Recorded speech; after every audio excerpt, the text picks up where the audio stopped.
Hello everyone, welcome back to our Solidworks course. In this video, we would be starting with a new module, that is Revolve, Shells and Ribs. All of these three are features that we use in Solidworks in order to create our 3D models. In this introductory video, I will explain you about all these three features and how do we use them in Solidworks. Let's take a look at our first feature, that is Revolve. Now, I will explain this to you with a very simple example. You all know about the revolution of this earth. The earth revolves about the center or the axis of the sun. You can see here, this is how the earth is revolving from this position to this position and then here and then here. This is how it completes one revolution. A similar aspect is used in SolidWorks in order to create revolved bodies. Now here, let's say I want to create a ring. For that, I will simply create a center axis over here and then specify, say, the profile of my ring. Let's say like this. Here you only have to create two things, that is one center axis over here and second one here is our profile. Once you have created this, I will show you what happens from the top view. Here is your axis. You are looking at this from the top view and this is your profile. This is the front view and this is the top view over here. What happens when we give the revolve feature, it selects this as axis as my axis of revolution and then simply revolves this profile around this axis like this. And now you can imagine that eventually when it completes one round, our profile or our part, that is a ring, would be created. This would be clearer when we move to SolidWorks and create our geometries.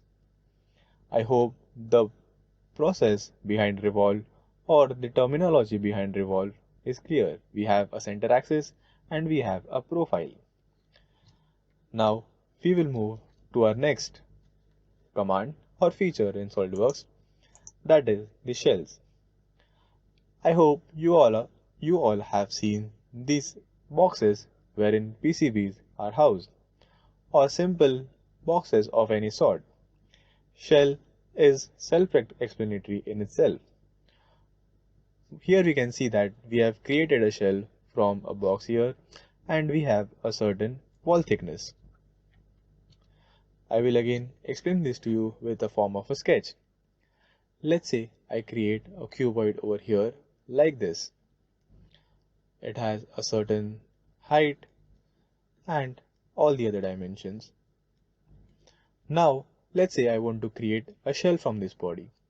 I have to specify a few parameters for it. I have to specify the face from which the shell would be created, that is, this face would be removed. As seen over here, this face was specified as the starting point of my shell, and this face has been removed and we have only left the wall thickness over here, that is this. We will specify a random or a desired wall thickness over here. Let's say in this case my wall thickness is 2 millimeters. I will specify my wall thickness as 2 millimeters and then I will specify the direction of my shell, that is downwards. Now what this will do is that it will simply create a shell up till it has 2 millimeters left from the bottommost surface. And this is how our shell has been created. You can see here that this similar shape has been replicated over here. We created a shell from a completely solid body. You don't have to first create this extrude and then create another profile over here and then give it a cut extrude command. Instead, you can simply create your extrude first and then simply give it the shell command. You don't have to create the sketch first and then go to extrude and then give it the dimensions.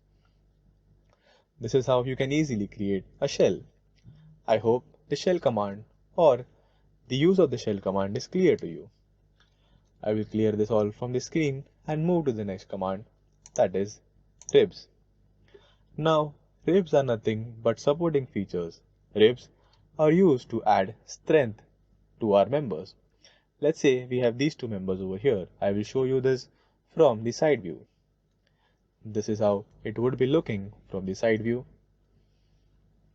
Now let's say I apply a force from this here, and this is fixed at the bottom. Let's say I apply a force over here. Now there is nothing here in order to resist this apart from this thickness that this part over here has. It will tend to deform in this pattern and then it will bend over here. But if I have a rib over here, this shape is shown in 3D over here. Let's say I have this rib over here. Now we have extra support here to strengthen this part, and we have also kept the weight of this component lighter by not creating a rib for the whole thickness. So this is how we can add ribs in order to strengthen our parts and by keeping the weight as minimum as possible. I hope the use of ribs is clear to you as well. In this module, we would be learning about how to use all these three features in our 3D modeling and make our 3D modeling more efficient and easy. Also, I hope you will enjoy learning how to apply these features in 3D model in the upcoming videos. I hope you are having fun learning SolidWorks. I will see you in the next one. Thank you.